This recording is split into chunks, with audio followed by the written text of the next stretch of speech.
যখন বান্দা এটা ভাবে যে আল্লাহ মনে হয় আমাকে ভালোবাসে না, আল্লাহ মনে হয় আমাকে ভুলে গেছে, এই চিন্তা বান্দার মন থেকে আল্লাহ দূর করেছেন।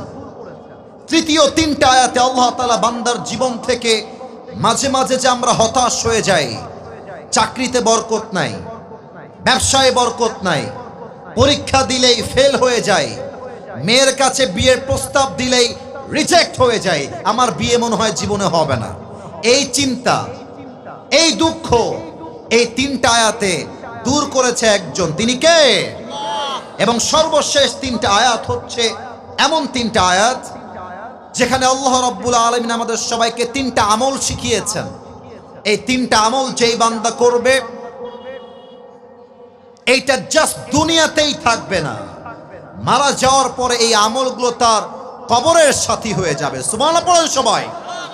আসুন আমরা শুরু করছি। আল্লাহ রাব্বুল আলামিন বলছেন, বান্দা শোনো শোনো, ওয়াদ-দুহা ওয়াল-লাইলি ইযা সাজা। আল্লাহ রাব্বুল আলামিন বলছেন দিনের শপথ আর রাতের শপথ। রাত যখন হয় নিঝুম আর নিস্তব্ধ। আসুন আমরা তাফসীরে ঢুকে যাই। আজকে কি বার ভাইরা? গতকাল কি ছিল? আগামীকাল বুধবার আসবে।